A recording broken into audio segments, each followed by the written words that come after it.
அணிலாடும் முன்றில் பாகம் 12 பங்காளிகள். வேர் என்பது கண்ணுக்குத் தெரியாத மரத்தின் பூ.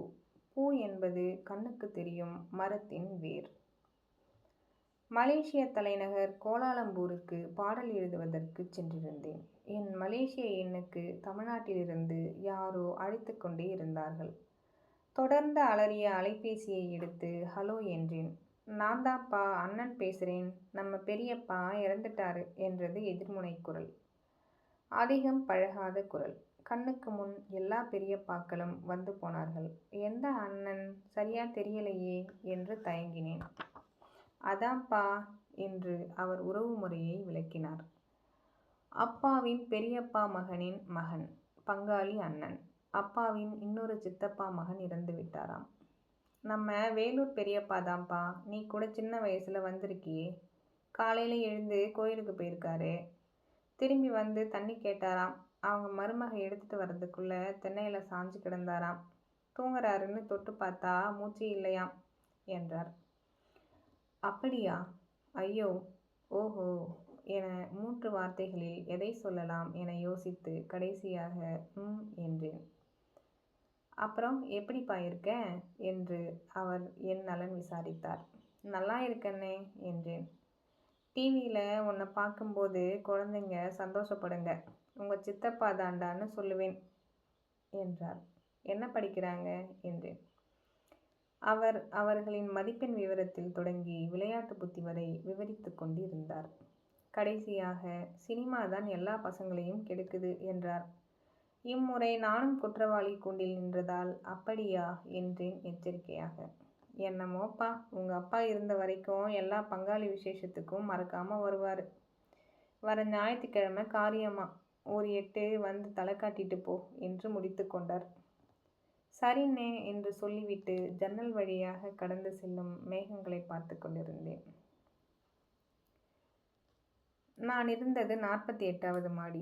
கண்ணெதிரே காற்றில் மிதக்கும் மேகங்கள். தோன்றி கலைந்து மீண்டும் புதிதாக தோன்றி எதை சொல்ல வருகின்றன இந்த மேகங்கள்?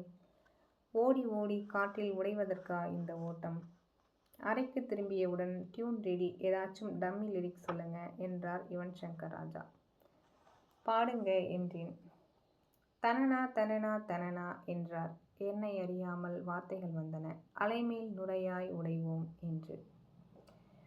விமானத்தில் சென்னை திரும்புகையில் நினைவுகள் அப்பாவை சுற்றியே அலையடித்துக் கொண்டிருந்தன. அப்பா, நீங்கள் இல்லாத போதுதான் உங்கள் அருமை இன்னும் அதிகமாக புரிகிறது. எங்கள் கிளைகள் பூப்பதற்காகவே நீங்கள் வேறாக மண்ணுக்குள் மறைந்து கிடந்தீர்கள். உண்மையில் பூக்கள் ஒரு நாள் மண்ணில் உதிர்வது எல்லாம் வேர்களை முத்தமிடத்தானோ? எங்களுக்காக நீங்கள் இருந்தீர்கள். எல்லா இடங்களிலும் இருந்தீர்கள். இதோ சின்ன வயதில் விசேஷங்களில் மட்டும் பார்த்த உங்கள் பங்காளிகளிடமிருந்து அழைப்பு. உங்கள் வேரின் இன்னொரு பகுதி. நினைவலைகளை நடுவில் நிறுத்தி எக்ஸ்கியூஸ் மீ என்று ஒரு குரல் கேட்டது. விமானப் பணிப்பெண் கையில் சிறிய கோப்பையில் மது வைத்திருந்தாள். அந்த நேரத்தில் அது எனக்கு தேவையாக இருந்தது. மது நினைவுகளின் பொக்கிஷத்தை திறக்கும் சாவி. சில நேரங்களில் அதுவே நினைவுகளின் புதைக்குழியை மூடும் வேலியாகவும் அமைந்து விடுகிறது. விமானமும் நானும் மேகத்தில் மிதந்தபடி குலுங்கிக் கொண்டிருந்தோம். ஞாயிற்றுக்கிழமை வேலூர் கிளம்புகையில் மனைவி கேட்டாள்.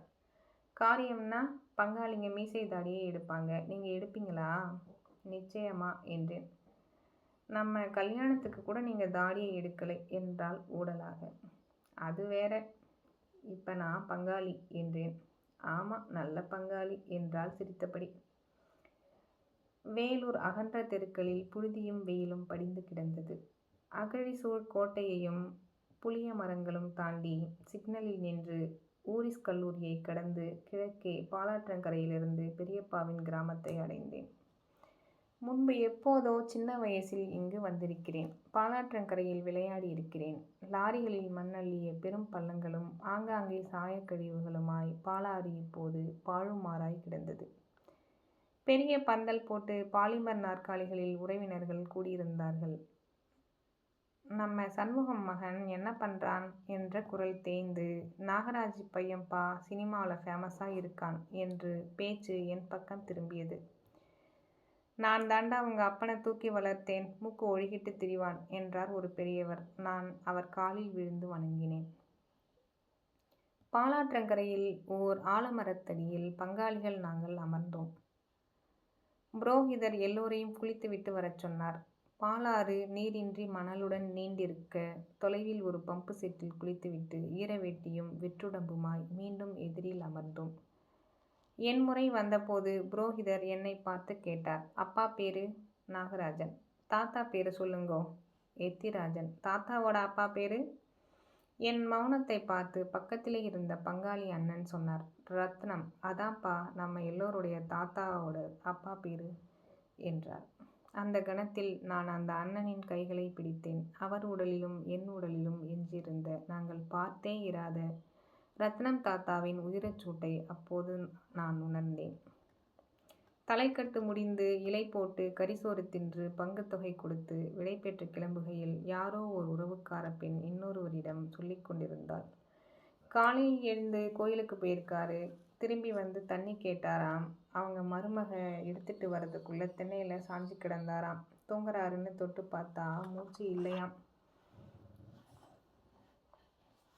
சென்னை வந்து அழைப்பு மணி அழுத்த கதவு திறந்த மனைவி மீசை தாடி இல்லாத என்னை பார்த்ததும் ஐயைய என்றாள். என்ன ஐயைய? நாயகன் கமல் மாதிரி இருக்கேன் பாரு என்றேன். முதல்ல போய் கண்ணாடியை பாருங்க என்றாள். பார்த்தேன். நாயகன் கமலை விட இளமையாக காட்டியது. தூங்கி விழித்த மகன் என்னை யாரோ போல் பார்த்தான். டேய் அப்பாடா என்றேன். கொஞ்சம் சந்தேகம் தெளிந்து நம்ம அப்பா அம்மா என்றான் ஆச்சரியம் விலகாமல். அன்றிரவு கனவில் அப்பா வந்தார். அவருடைய அப்பா வந்தார். கூடவே உருவம் காட்டாமல் ரத்னம் தாத்தாவும் வந்தார்.